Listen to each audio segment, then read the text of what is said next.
विश्व के इतिहास में ऐसी बहुत सी महिलाएं रही हैं जिन्होंने अपने शासन से दमदार मिसाल कायम की है और आज हम इन्हीं शक्तिशाली शासिकाओं में से एक मिस्र और प्राचीन दुनिया की शक्तिशाली शासिका क्लियोपैट्रा के बारे में जानेंगे, जिन्होंने न सिर्फ अपनी सुंदरता से बल्कि अपनी बुद्धिमानी से और धारदार राजनीति से भी मिस्र के इतिहास में एक गहरी छाप छोड़ी है। तो चलिए बिना कोई देर किए लेट्स गेट स्टार्टेड।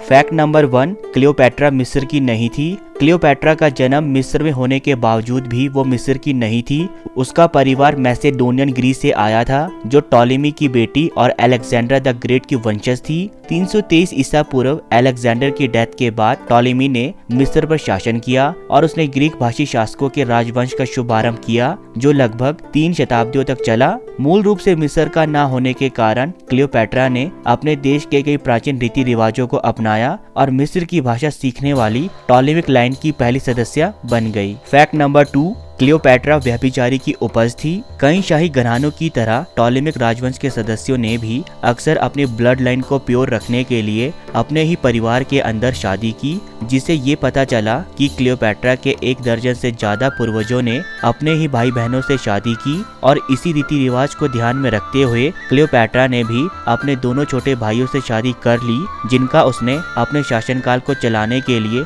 बखूबी इस्तेमाल किया। फैक्ट नंबर 3, क्लियोपैट्रा की ब्यूटी। अपनी सेक्सुअल अपील को एक पॉलिटिकल वेपन की तरह यूज करने के कारण भले ही रोमन कल्चर ने क्लियोपैट्रा को एक धोखेबाज वैश्य की तरह प्रेजेंट किया हो, पर अपनी खूबसूरती से ज्यादा क्लियोपैट्रा अपने इंटेलिजेंस के लिए ज्यादा फेमस थी। वो बहुत सारी भाषाओं को बोल सकती थी और उसे मैथ, फिलॉसफी, ऑरेटरी और एस्ट्रोनॉमी जैसे सब्जेक्ट की अच्छी नॉलेज थी।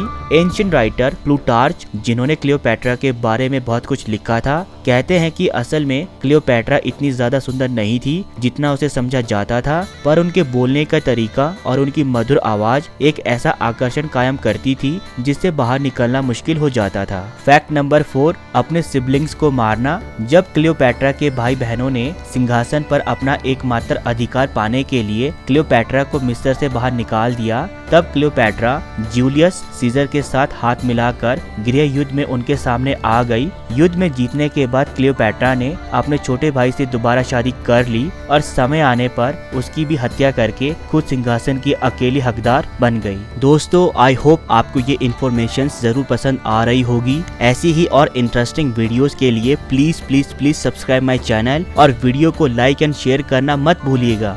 फैक्ट नंबर 5, क्लियोपैट्रा के षड्यंत्र। क्लियोपैट्रा खुद को एक जीवित देवी मानती थी, जो अपनी दिव्य स्थिति को मजबूत करने के लिए चतुर षड्यंत्रों का इस्तेमाल करती थी। उसके ऐसे ही एक षड्यंत्र का उदाहरण 48 ईसा पूर्व में मिलता है, जिसके अनुसार जब जूलियस सीजर अलेक्जेंड्रिया पहुंचे तो ये जानते हुए कि टॉलेमी की सेना रोमन जनरल से मिलने के उनके प्रयासों को विफल कर देगी, क्लियोपैट्रा ने खुद को एक कालीन में लपेट लिया और अपने सेवकों को कहकर जूलियस तक पहुंच गई। जूलियस क्लियोपैट्रा के इस अंदाज का दीवाना हो गया और उसने आखिर तक क्लियोपैट्रा को राज सिंहासन पर बने रहने में मदद की। फैक्ट नंबर 6, सीजर का खात्मा। सीजर और क्लियोपैट्रा का प्यार अब जग जाहिर हो गया और क्लियोपैट्रा भी अब सीजर के साथ रोम में रहने लगी, पर रोमन्स को मिस्र का ताकतवर होना अच्छा नहीं लग रहा था, इसलिए 44 ईसा पूर्व रोमन सीनेट में सीजर की चाकू मारकर हत्या कर दी गई, जिसके बाद क्लियोपैट्रा को जबरन रोम से बाहर निकाल दिया गया। फैक्ट नंबर 7, क्लियोपैट्रा की डेथ स्नेक बाइट से ना होना। क्लियोपैट्रा की मौत के बारे में कहा जाता है कि उन्होंने अपने आप को जहरीले सांप से कटवा कर आत्महत्या कर ली थी,